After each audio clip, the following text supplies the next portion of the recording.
नमस्ते मैम, कैसे हैं आप? नमस्कार। एक बात जो बोली जा रही है वो ये कि अगर कांग्रेस का प्रचंड बहुमत आता है तो हो सकता है कि हाईकमांड जो है कांग्रेस की वो आपको मुख्यमंत्री नियुक्त करे। आपके बहुत सारे इंटरव्यूज मैंने देखे हैं और उसमें बहुत सारे सेम तरीके के सवाल पूछे जाते हैं, तो हम वो सारे सवाल नहीं पूछेंगे कि ये हुड्डा कैंप है, ये SRK है और फलाना दिगड़ा। वो हम बिल्कुल बात नहीं करेंगे। हम थोड़े फ्रेश क्वेश्चंस पूछेंगे क्योंकि आपको एक भावी मुख्यमंत्री की तरह से लोग देख रहे हैं। तो मैं आपसे पूछना चाहूँगा कि पहले हम थोड़ा एनालिसिस करते हैं कि पिछले 10 साल में आपके हिसाब से क्या सबसे ज़्यादा गलत चीज़ें हुई हैं, और हरियाणा में आज के समय क्या सबसे बड़ी मुश्किलें और दिक्कतें आप देख रहे हैं लोगों के बीच? 10 साल में आपने देखा कि जो लोगों के साथ एक राजनीतिक जुड़ाव होना चाहिए, हार जीत अलग चीज होती है, जुड़ाव होता है लोगों से, वो जुड़ाव इन्होंने कभी ये बना नहीं पाए। ना शहर में ना गांव में। किसान एकदम शुरू में उम्मीद थी 2014 में, लेकिन उसके बाद जो बातें करते रहे ये गरीब का, किसान का, शहर में कोई कुछ इम्प्रूवमेंट नहीं। अब कुछ चीज़ ऐसी होती हैं भ्रष्टाचार की, आपको लगेगा कि हम कांग्रेसी हैं, विपक्ष में हैं तो हम ऐसी बात करें, लेकिन आम नागरिक को भ्रष्टाचार ने उसकी ज़िंदगी को लोएस्ट लेवल पर, आप सरकारी दफ्तर में जाकर देखिए, सिर्फ एलिगेशन वैसे मैं नहीं कह रही, आप किसी नागरिक से पूछिएगा, हर जगह भ्रष्टाचार का बोलबाला रहा। तो और इसके अलावा अब देख लीजिए बेरोजगारी, हमारा युवा यहाँ पर नशा, दिशाहीन युवा होता चला गया। वहाँ भी कोई कनेक्ट नहीं कर पाई है कि युवाओं को कोई आस दें। परीक्षाओं में जो धांधलियाँ होती रही, पेपर लीक होते रहे, बड़ा दुख लगता है जब हमारे नौजवान आकर कहते हैं कि जी देखो हमारी ये क्वालिफिकेशन है, हम कहाँ जाएं, क्या करें। सरकारी नौकरियां ये सब जानते हैं 100% नहीं मिलती, लेकिन 2-2 लाख वैकेंसी पड़ी रहे, और फिर प्राइवेट सेक्टर में कुछ नहीं। बातें बहुत हैं, बहुत बातें हैं। भ्रष्टाचार है, नशा, युवा, मुलाजिमों को आप देख लीजिए, हर स्तर के मुलाजिम सब दुखी, कहीं उम्मीद नहीं, कहा कुछ हुआ कुछ नहीं। हर चीज़ में ये तो पोर्टल सरकार बन गई, पोर्टल पर जाइए, पोर्टल पर जाइए, पोर्टल कभी काम ना करे। मैं तो खुद भुगत भोगी हूँ, देखा अच्छा। हमने भी कि बार बार कोई रजिस्ट्री करानी हो, जी आज पोर्टल डाउन है, आज सर्वर डाउन है, आज फलाना डाउन है। तो आप सोच सकते हैं कि आम नागरिक को कैसे, परिवार पहचान पत्र हमारे पास आते हैं, लोग कहते हैं जी हमारा घर देखो, हमारी स्थिति देखो और हमारे इतनी इनकम दिखा दी है, हम कैसे ठीक कराएं, कहाँ जाएं। तो मतलब ऐसी दयनीय स्थिति में आपने लोगों को डाल दिया। बहुत सी बातें हैं, किसान, मजदूर, महिलाओं का उत्पीड़न, उसकी मिसाल आप, बुरा तो लगता है लेकिन मिसाल आप देख लें, विनेश फोगाट के साथ जो हुआ, चाहे सड़कों पर घसीटा गया, और उसके बाद अभी भी कैसी उन पर टिप्पणियां की जा रही हैं। तो महिलाओं के प्रति इनका क्या रवैया रहा। अब बहुत सी बातें हैं, आप और पूछिए। ये सब चीज़ें हैं जो आम नागरिक को छूती हैं। जब मैं ये बात करती हूँ, मैं आम नागरिक की बात कर रही हूँ। ये तो आपने कमियां गिनवाई जो बीजेपी की थी। 10 साल कांग्रेस सरकार में थी उससे पहले, और उनकी 15 सीट जब आप थे 2014 में 15 सीट पे सिमट गई थी। तो क्या उनकी क्या कमियां रही पूरे 10 साल में? आपकी सरकार की क्या कमियां रही होंगी जो आपको लगता है कि जिसकी वजह से कांग्रेस पार्टी इतने बुरी तरीके से हारी? मतलब मैं वो, आपने तो कहा कि फटीग हो गया और वो सब, मैं ठीक है, बट सबसे बड़ी कमी अगर आप खुद का एनालिसिस करें कि इस बार वो मिस्टेक ना रिपीट करें। ठीक बात है, हमें अपनी गलतियों से सीखना भी चाहिए, और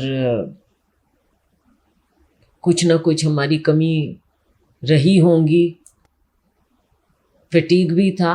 10 साल बाद नयापन, जब हमारी सरकार बनी तब जो 10 साल का बच्चा था वो फिर 10 साल बाद 20 साल का नौजवान हो गया।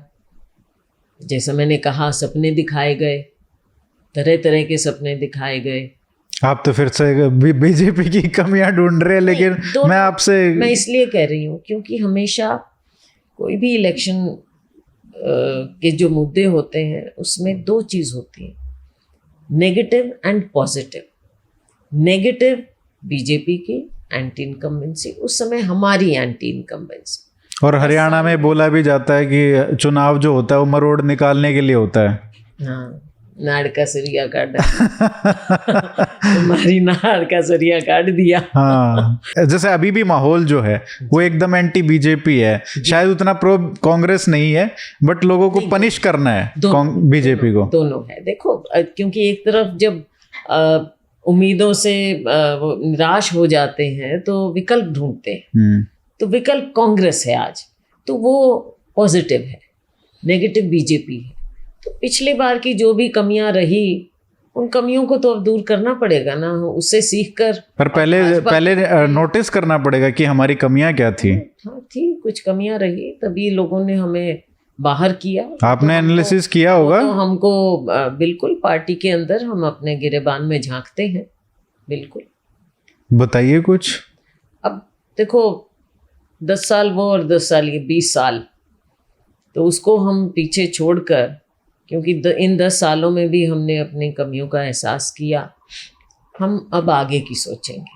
जैसे मैं कुछ गिनवाऊं? जी जी, बोलिए। जैसे एक जो आरोप लगता था बीजेपी पे, वो एक ये था कि रीजनलिज्म, और सिर्फ कांग्रेस पे, कि एक क्षेत्र की राजनीति। और ये ऐसा नहीं है कि सिर्फ कांग्रेस पे लगा है, जहां का भी सीएम बनता था वो उसी क्षेत्र के लिए काम करते थे। ये सत्य था जो हरियाणा की राजनीति का, कि रीजनलिज्म होता था। एक था परिवारवाद, वो भी एक सत्य था। तो ये ऐसा नहीं है कि सिर्फ कांग्रेस का, ये हरियाणा की राजनीति का एक कल्चर बन चुका था। करप्शन कल्चर था, जिस तरीके से नौकरियां, पर्ची और खर्ची का आरोप लगा। ये तो बीजेपी कहती। नहीं, वो बीजेपी तो कहती है, लेकिन उसका ट्रैक्शन तो है ना।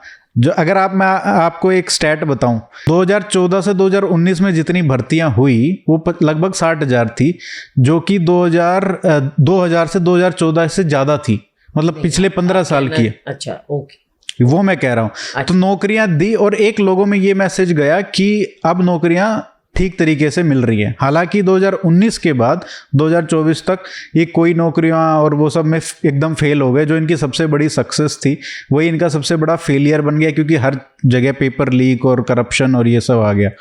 बट ये एक ऑनेस्ट एनालिसिस है।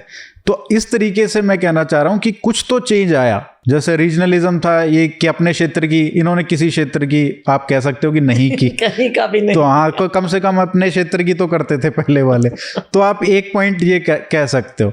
बट मैं उस तरीके से एनालिसिस की करने की कोशिश मैं सोच रहा था कि एक अगर कांग्रेस सरकार वापस आती है और मान लीजिए कि आप चीफ मिनिस्टर बनते हैं, तो क्या हम ये एक्सपेक्ट कर सकते हैं कि भाई सिरसा और या ओल्ड हिसार की जो है रीजन है उसी का विकास होगा?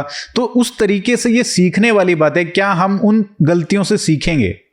देखिए, जो भी कमियां रही, अब उस पर मैं ना जाकर आगे की ओर देखना चाहूँगी, और मुख्यमंत्री तो हाईकमांड तय करेगा बाद में, उस पर भी ना जाकर। लेकिन एक जिम्मेवार सीनियर नेता हरियाणा की होने के नाते मैं ज़रूर कहूँगी कि हम पीछे नज़र डालकर बिल्कुल देखेंगे कि कमियां जो रही, जिसके कारण हम 10 साल बाहर रहे, या भाजपा की झूठ की जो राजनीति रही उसके कारण हम बाहर रहे, तो आगे आने वाले वक्त में देखो, एक तो लोग चाहते हैं ट्रांसपेरेंसी हो, तो ट्रांसपेरेंसी आना चाहिए। लोगों को लगे कि अगर मेरिट है तो बच्चों को ये लगे कि भाई मेरिट पर मिलेगा। मेरे में अगर मैं और मेहनत करता या मैं और मेहनत करती तो मैं ये हासिल कर सकती।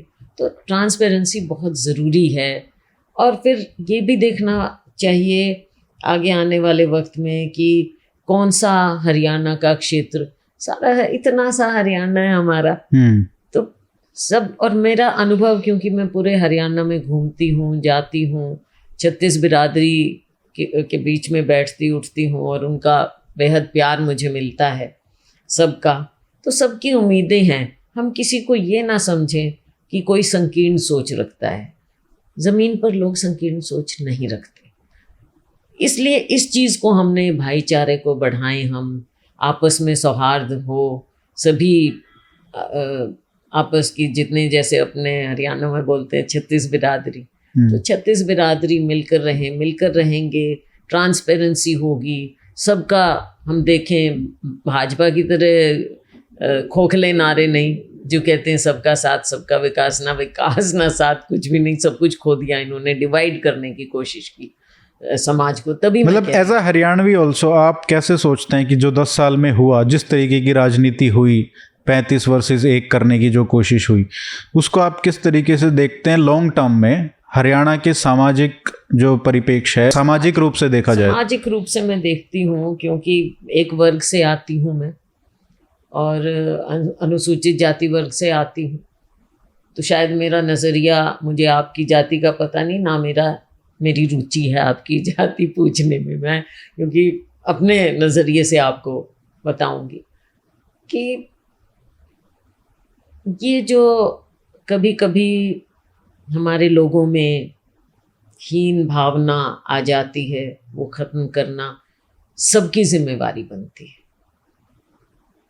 कि सब मिलकर चलेंगे। अगर एक भी पहिया कमज़ोर हो जाएगा तो गाड़ी आगे नहीं बढ़ पाएगी।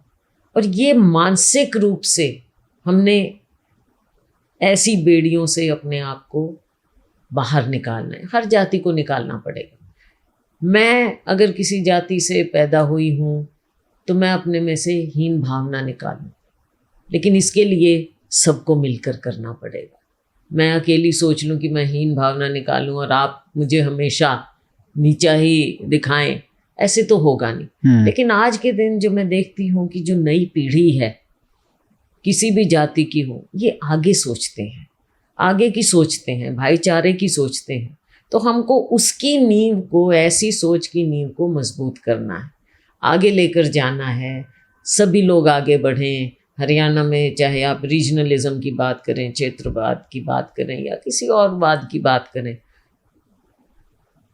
इस वाद के विवाद से हम आगे बढ़ें और सबकी सोचें। ये बहुत आसान ट्रैप है इसमें गिरना, कि मैं कुछ को खुश करूं और फिर उनमें वाहवाही लूटूं और फिर सोचूं कि चलो मेरा काम बन गया, ये हो गया इलेक्ट्रल उससे। क्योंकि कांग्रेस 36 बिरादरी की है। ये मैं जन्मजात कांग्रेसी हूँ। हमने देखा, बचपन से देखा, मेरे पिताजी को भी, स्वर्गीय चौधरी दलबीर सिंह, हमेशा कांग्रेसी होने का गर्व रहा, और हमेशा ये रहा कि भाई सब, और उनकी सब इज्जत करते थे, सब इज्जत करते थे। और मैं भी खुश नसीब हूँ कि मुझे भी 36 बिरादरी में पूरी इज्जत मिलती है। तो ये एक भावना हम सारी ओर लेकर आएँ। विकास होगा, विकास तभी होगा जब हम मानसिक रूप से अपने आप को भी विकसित करेंगे। नीचे का विकास तो होना है, दुनिया आगे बढ़नी है। इसका ध्यान हमने ये देखना है कि पारदर्शिता होते हुए सबको सबका हिस्सा मिल जाए।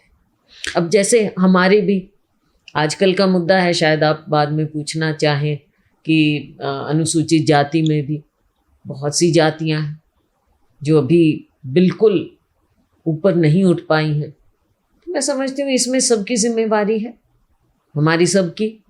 और कई बार मानसिक रूप से डिवाइड करने का प्रयास भी होता है कि इस चीज़ में कुछ वर्ग आगे निकल गए, कुछ पीछे छोड़ दिए।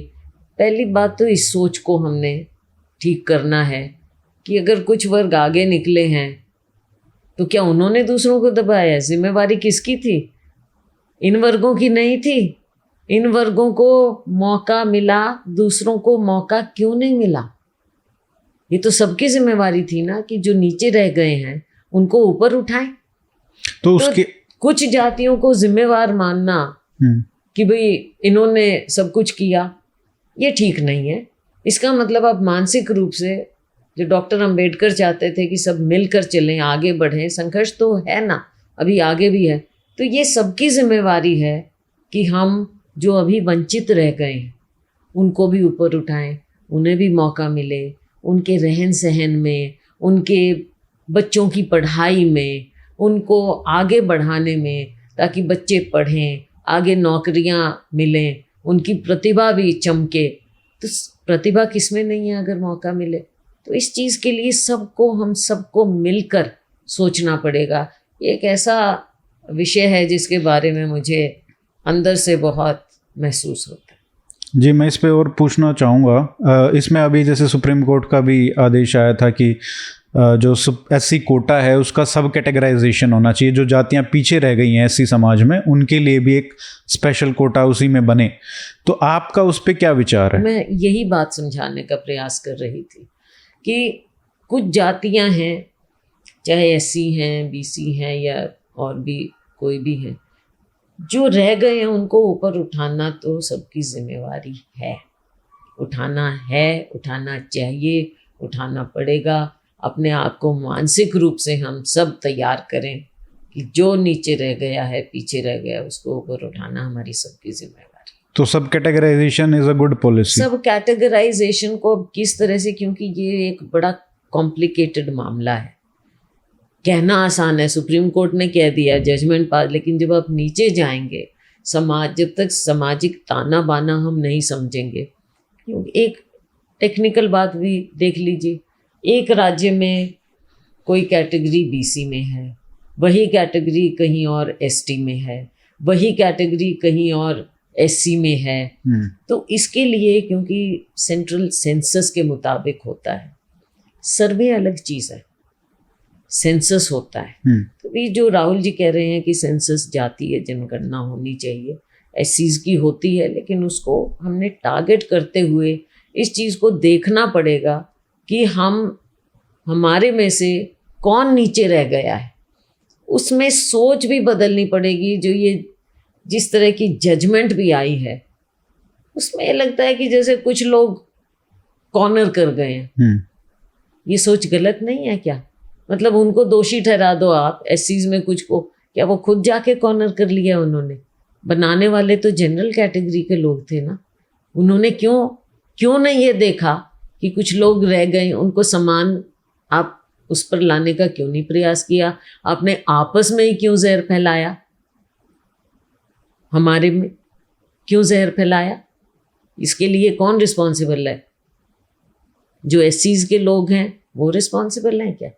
तो इस चीज को बड़ी उससे मैं संवेदनशीलता से, जैसे हरियाणा को तो उठाने के लिए बात करनी पड़ेगी। नेशनल स्केल की आपने कहा, सही बात है कि नेशनल स्केल पे तो बहुत कॉम्प्लेक्सिटीज ऐड हो जाती हैं, हर कास्ट का हर रीजन वाइज अलग हो जाता है। बट जैसे हरियाणा के एससी समाज को तो आप बहुत अच्छे से जानते हैं। जी, मैंने हरियाणा के कि जो नीचे रह गया है उसको उठाने का हर तरह से, तो कैसे कर सकते हैं इसको? देखो, जैसे मान लीजिए आप सीएम बनते हैं कल को, तो मेरी जिम्मेवारी, क्या स्टेप लेंगे? मेरी जिम्मेवारी है। सीएम बतौर तो एक अलग चीज हो गई है, चलो, लेकिन मैं समझती हूँ कि अगर मैं एससीज में भी, अगर मेरे पास कुछ भी, वो आज मैं कहीं हूँ, एक सीनियरिटी में हूँ, तो ये मेरा भी काम है कि मैं देखूं कि एससीज में भी कौन लोग रह गए हैं जिनको ऊपर उठाना अभी ज़रूरी है। नौकरियां तो बहुत बाद में आएंगी, उनको जो एससीज में भी हर कैटेगरी, ये नहीं है कि भी A category, B category, C category, D category, सब में ऐसे लोग हैं हर जाति में, जो सब जातियां आप समझो, जो भी बहुत वंचित हैं। तो उन सबको हमने करना है। पहले उनका रहन सहन बेसिक तो उनको दो। अभी भी आप जाके देखोगे जो बिल्कुल उनकी ओर कोई देखता भी नहीं है, कैसे रह रहे हैं, क्या उनको बेसिक चीज़ें जो चाहिए, केवल 5 किलो अनाज नहीं जैसे मोदी जी कहते हैं, आप उनका रहन सहन भी तो ऊपर करो। उनके बच्चों को एक अच्छे माहौल में वो जिए, क्या उनको बेसिक एम्यूनिटीज़, चाहे घर है, चाहे आज भी पानी, ये वो सरकारी वो चीज़ें तो बनती हैं, स्कीमें बनती हैं, लेकिन क्या उनके रहन सहन में हम फ़र्क करेंगे? साफ़ सुथरे रहें बच्चे, स्कूल जाएं, देखा जाए कौन स्कूल में जा रहा है, कैसे पढ़ रहे हैं, स्कूल में टीचर्स हैं, क्या देख रहे हैं? आज के दिन भी कितने बच्चों को पढ़ाते हो? सरकारी स्कूल एक और बंद हो जाते हैं, और सरकारी स्कूलों में सबसे ज़्यादा कौन जाते हैं? हमारे बच्चे जाते हैं।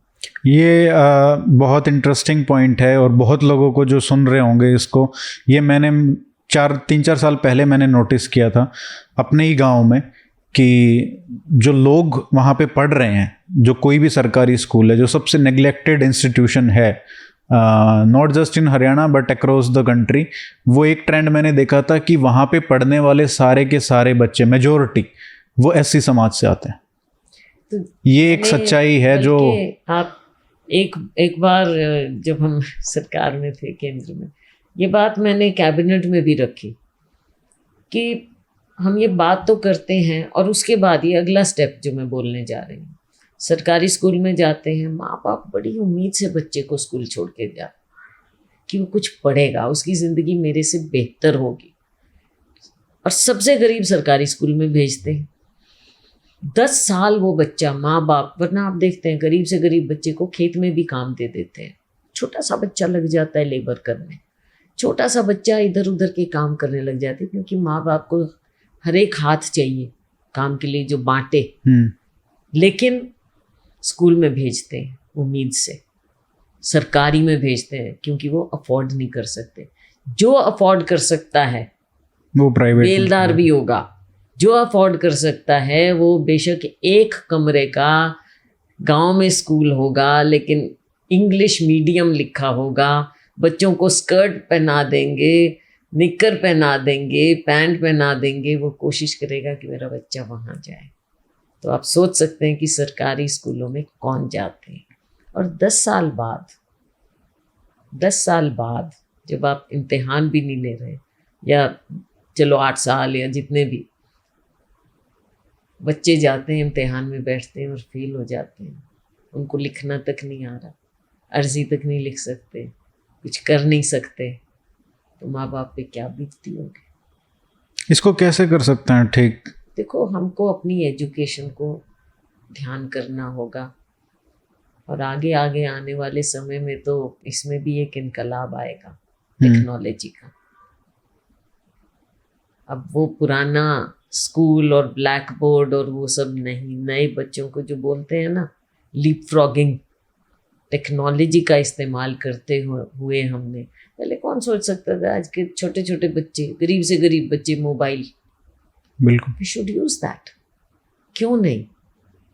टेक्नोलॉजी आगे आगे जब आम आदमी की रीच में आ ही गई है, आप समझ लीजिए लगभग, तो हम उसका इस्तेमाल इन चीज़ों के लिए क्यों ना करें। चाहे वो आपकी, देखो इंफ्रास्ट्रक्चर अपनी जगह वो ज़रूरत भी होगी, सड़कें, पानी, बिजली, घर, छत, ये सब चीज़ें चाहिए, ये बेसिक इंफ्रास्ट्रक्चर तो चाहिए, जहाँ कैपिटल एक्सपेंडिचर आपका होगा ही होगा। लेकिन उसके अलावा जो मैन पावर को आपने आगे ठीक करना है, बढ़ाना है युवाओं के लिए, इसके लिए हमको मेजर चेंज लाने पड़ेंगे अपनी थिंकिंग में भी, अपनी पॉलिसीज़ में भी, कि टेक्नोलॉजी को हम एजुकेशन, हेल्थ कैसे यहाँ इस्तेमाल करें। तो ये आगे की बातें हैं। अब देखिए मैम, आप कह रहे थे कि बीजेपी को हम क्रिटिसाइज़ करते हैं और करना भी चाहिए, जो गलत चीज़ है, लेकिन देश का जो राज है 60 साल तक वो तो कांग्रेस सरकार ने चलाया है, और इसमें अगर सरकारी स्कूलों में ये हाल है आज, तो इसका श्रेय तो लेना पड़ेगा कांग्रेस पार्टी को। मैं आपको कहूँगी, जिस समय शुरुआत हुई थी, आप सोचिए कि हम आज के नज़रिए से प्लीज़ पीछे का जज मत करिए, उस समय हमारा देश कहाँ था और आज हम कहाँ हैं। आगे 70 साल में हम आए हैं, ऐसा नहीं है कि जो ये अगर स्कूल नहीं है, इस सरकार में भी तो बंद हो रहे हैं, क्यों नहीं ये ध्यान कर रहे इस चीज़ का। तो इसमें ये हम बात ना सोच के, क्योंकि 10 साल का भी तो ब्यौरा देना पड़ेगा ना इनको, 10 साल बिल्कुल देना पड़ेगा। क्या किया, तो इस चीज़ में मैं ये कह रही हूँ, हमको आगे की सोचनी है कि हम अपने लोगों के लिए क्या करें, हर वर्ग के लिए क्या करें। तो क्या हम ये एक्सपेक्ट कर सकते हैं कि अगर आपकी सरकार बनती है, मतलब आप एज अ सीएम अगर आते हैं, तो एक बहुत बड़ा स्टेप या रिफॉर्म आप गवर्नमेंट स्कूल्स में हरियाणा में लेके आएंगे? क्योंकि ये एक ऐसा स्टेप होगा जो शायद एससी समाज के लिए एक क्रांतिकारी स्टेप होगा।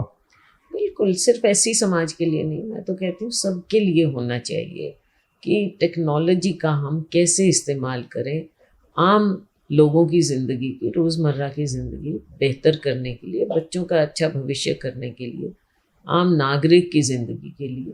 तो इस चीज़ का बेनिफिट सबको मिलना चाहिए और जो सबसे वंचित हैं उनको सबसे ज़्यादा मिलना चाहिए, वरना एट पार कैसे आएंगे।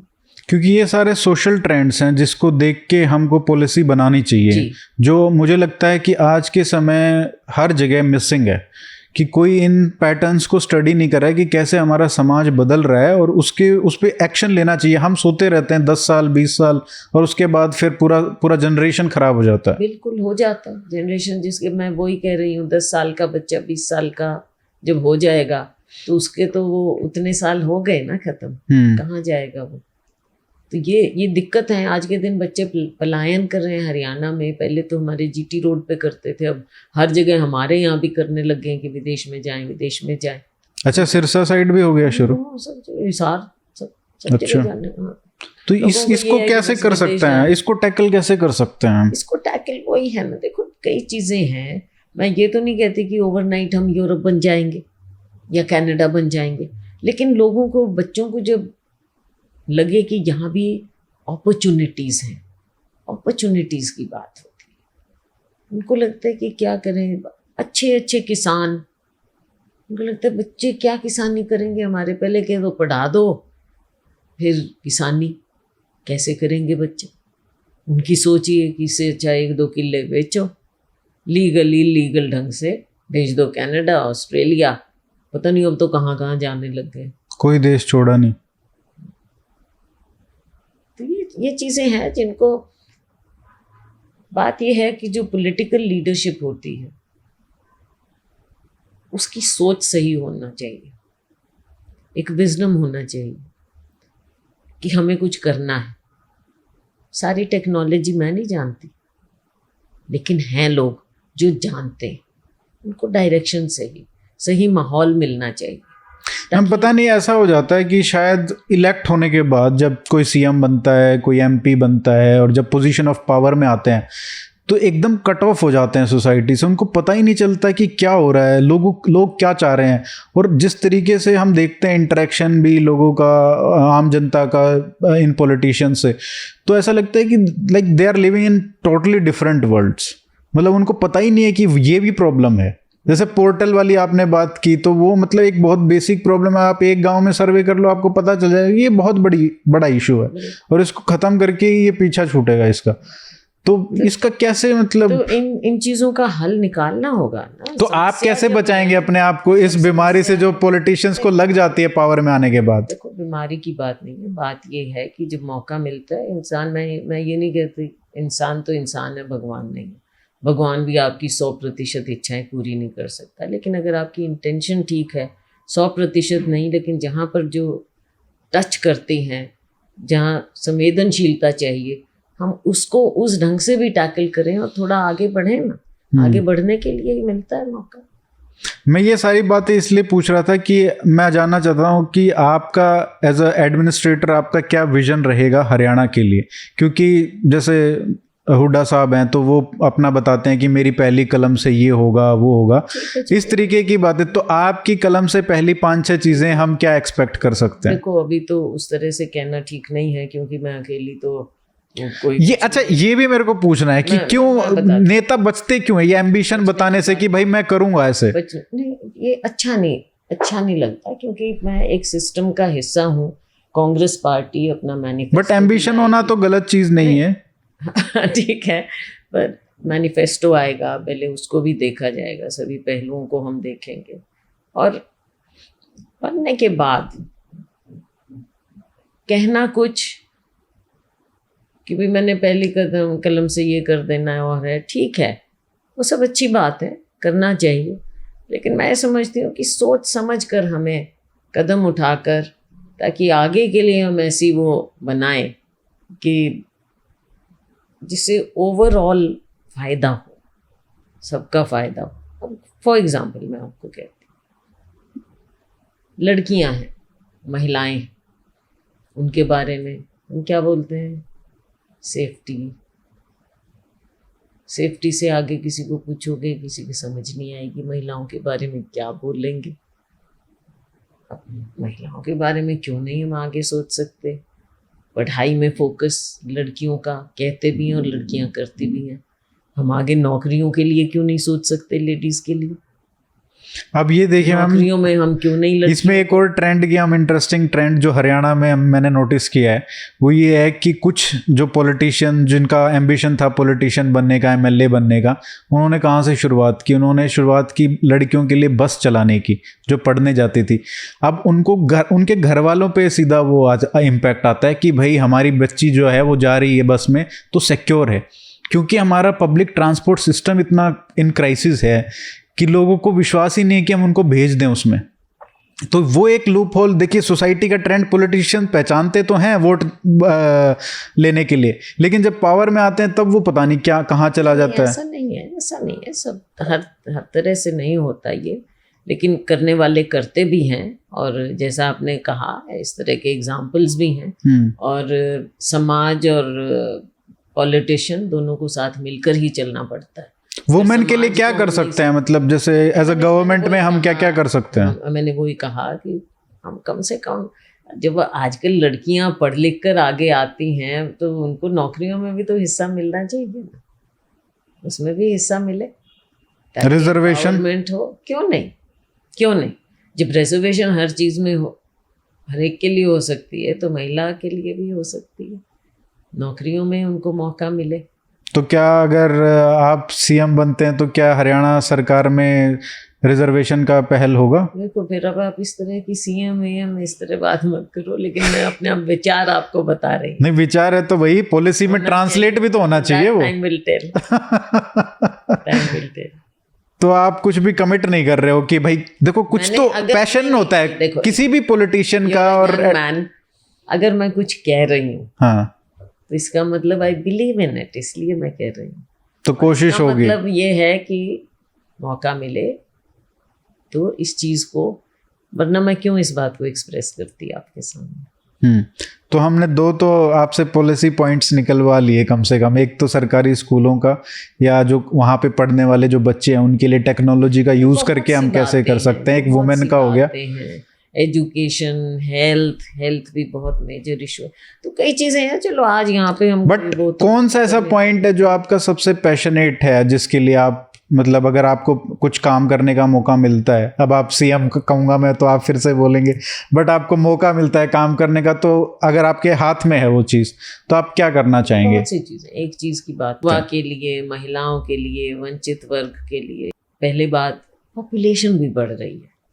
देखो पॉपुलेशन भी बढ़ रही है, कहाँ समाए। एनवायरनमेंट बहुत मेजर इशू है जिस पर शायद हम सोचते नहीं हैं।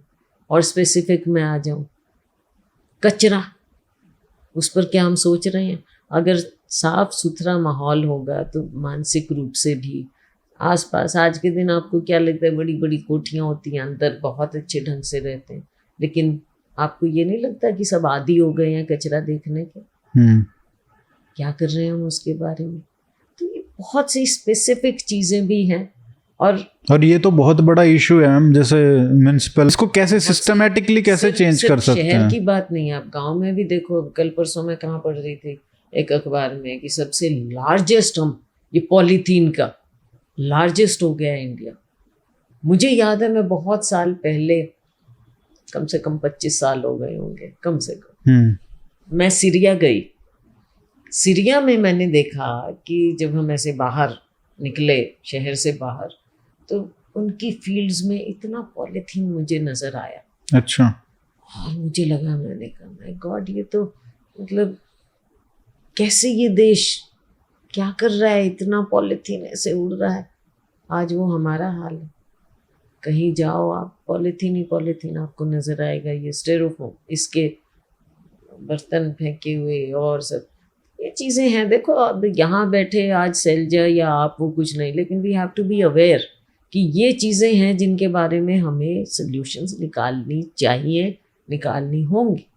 एनवायरनमेंट, सारा आपका पानी टॉक्सिक हो रहा है, उससे क्या होगा?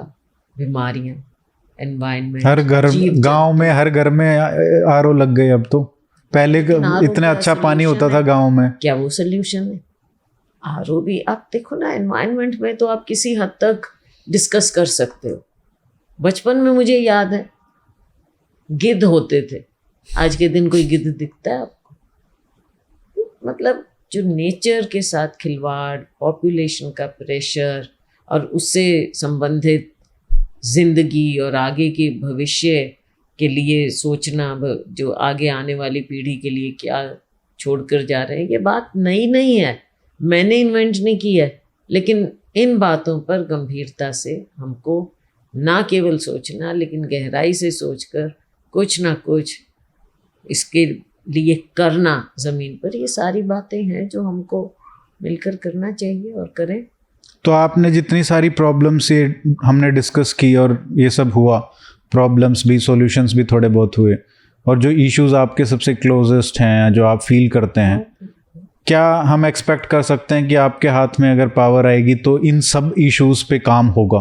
काम तो होगा, काम तो करना होगा, मिलकर करेंगे। और मैं समझती हूँ कि सबकी कोऑपरेशन होती है, सिविल सोसाइटी की कोऑपरेशन होती है। आप खुद मानेंगे इस बात को कि कई बार सिविल सोसाइटी भी कोऑपरेट नहीं करती। आपको एक एग्जांपल दूँ, एक शहर में मैं गई, देखो कितनी नाली, तो देखो हमारी कैसे भरी पड़ी है, ये है वो है। मैंने कहा चलो, एमपी थी मैं, लेकिन एमसी की तरह होता ही है, होता है, ठीक है, जो हाथ में आ जाए पॉलिटिशियन उसको पकड़ो, और पकड़ना भी चाहिए, आफ्टर ऑल प्रतिनिधि हैं। मैंने क्या बताओ, देखो जी ये, मैंने क्या, अब मेरी आदत है, मैं तो सीधा ही बोलती हूँ, बुरा भी नहीं मानते लोग मेरा, फॉर्चुनेटली। मैंने कहा मेरे को ये बताओ, ये पॉलीथीन इसमें इतनी नाली में क्यों भर रखे हैं, क्यों फेंकते हो इसमें? एक एमसी ने मुझे बताया, कहता जी मेरे को रात को फोन आया, हमारी नाली भर गई जी, पानी ओवरफ्लो जी, ये जी वो जी। कहता मैं गया रात को, और कहता वहाँ जाके मैंने देखा वो पॉलीथीन, कहता मैंने खुद डंडा लिया और उसे हटा के साइड में कर दिया, भाई होगी ठीक। You know, we all need to, सबको जागरूकता। पर ये हमें पता है क्यों? क्योंकि ये हम जो ऑफेंडर्स होते हैं ना, उनको स्मॉल जो पनिशमेंट होनी चाहिए, जो इस तरीके के रूल ब्रेक करना, ट्रैफिक रूल ब्रेक करना, और ये सब जो छोटी मोटी जैसे आपने बताई, इनके लिए पनिशमेंट नहीं है। और पनिशमेंट है तो इन्फोर्समेंट नहीं है। जब तक वो नहीं होगा ना, जब तक आप छोटे क्राइम को पनिश नहीं करोगे तो वो बड़ा होता जाएगा। और ये मैं ये मानता हूं मैं, देखो आप पॉलिटिशियंस है ना, जब पावर में आते हैं तो they don't want to enforce law strictly. नहीं, वो मैंने कहा कि इसकी एंडलेस डिस्कशन होती हैं, हम आगे से आगे बढ़ते हैं इसमें, तो बहुत आगे तक इसको डिस्कस कर सकते हैं। लेकिन कुछ चीज़ें हैं जहाँ पे इन्फोर्स कर सकते हो, कुछ चीज़ें हैं पर्सुएशन से। फॉर एग्जांपल मैं आपको डिस्टिंक्शन, ट्रैफिक रूल्स की जो आप बात कर रहे हो, मैं आपसे बिल्कुल सहमत हूँ, इन्फोर्स करना चाहिए। जहाँ तक कि ये चीज़ों की बात है, यहाँ पर अवेयरनेस बहुत ज़रूरी है। ट्रैफिक रूल्स में भी आपको मैं बताऊं, मैं देखती हूँ अच्छे अच्छे पढ़े लिखे लोग जो अपने आप को एन जीन्स जून्स पहने, बच्चे, हम छोटे थे हमको स्कूल में बताते थे ट्रैफिक रूल्स का कि ज़ेब्रा क्रॉसिंग से ही आप क्रॉस करो ये। लेकिन आज के दिन आप जाके देखो शहरों में कौन कर रहे हैं ट्रैफिक रूल्स ब्रेक? कोई गांव का आके ब्रेक नहीं कर रहा, वहाँ पे आप और हमारे जैसे लोग ब्रेक कर रहे हैं। लेकिन देखिए आप, यही लोग जब बाहर जाते हैं, किसी विदेश में जाते हैं, तो नहीं करते वो, क्योंकि उनको पता है वहाँ पे पनिशमेंट मिलेगा। जैसे स्कूल हैं और हैं, अवेयरनेस और ज़्यादा बढ़ानी चाहिए। और केवल पेडेस्ट्रियन वाली बात नहीं, और भी बहुत सी बातें हैं, अब उसको हम कहाँ तक डिस्कस करें यहाँ पर। बट ये एक अलग डिस्कशन आई होप था, क्योंकि इस टाइप का इंटरेस्टिंग है। बहुत टॉपिक्स हैं जिसमें लाइक माइंडेड लोग अगर बैठ के, केवल पॉलिटिशियंस नहीं, लेकिन अगर सिविल सोसाइटी भी बैठकर इसको डिस्कस करे, आप जैसे प्रोग्राम्स हैं, हमारे जैसे लोगों को, चलो एक अलग तरह का आपका होता है, लेकिन सिविल सोसाइटी के बच्चों के साथ डिस्कस करें, यंग कॉलेज के लोगों के साथ डिस्कस करें, या नॉर्मल सिटीजन्स के साथ, नागरिक के साथ आप डिस्कस करेंगे तो बड़े अच्छे अच्छे इंटरेस्टिंग टॉपिक्स हैं, जिससे लोगों में अवेयरनेस भी आएगी और उनको खुद को भी लगेगा और सुनने वाले को भी लगेगा। तो बहुत चीज़ें आप भी कर सकते हैं, हम भी कर सकते हैं। तो हम सब मिलकर करें, मल्टी प्रॉन्ग स्ट्रैटेजीज होना चाहिए। वही उद्देश्य है मैम, क्योंकि जी। पॉलिटिशियन से जब भी इंटरव्यूज होते हैं और हम देखते आए हैं मतलब बचपन से कि वो सिर्फ पॉलिटिक्स पे बात होती है, गवर्नेंस पे कभी बात नहीं होती। तो ये एक अलग टाइप का डिस्कशन था। आपने इतना समय दिया उसके लिए बहुत बहुत धन्यवाद। अच्छा लगा। And best of luck for your future. Thank you. आपने भी शुरू में कहा था कि हम अलग तरह का करेंगे, तो मुझे इतना अलग बहुत होगा अच्छा पता लगा, नहीं था। बहुत अच्छा लगा। नहीं, अपना माइंड हमेशा खुला रखना चाहिए, और जी। मैं बिलीव करती हूँ कि मैं तकरीबन खुला रखती हूँ। तकरीबन। नहीं, अब कौन है परफेक्ट? मैं तो अपनी कमी सबसे पहले कहूंगी ना, कि हो सकता है मैं 100% ना रखती हूँ, बिल्कुल। तो कोशिश है कि खुला रखूं और सीखें। आप जैसे लोगों से भी हम सीखें। यू आर यंग, फ्यूचर आप लोग, you are broken out of जो नॉर्मल, उससे आपने भी तो एक अलग शुरुआत करके अपनी जगह बनाई है, तो क्यों नहीं, we should all cooperate. Sure ma'am. Thank you ma'am, thank you so much for your time. Thank you.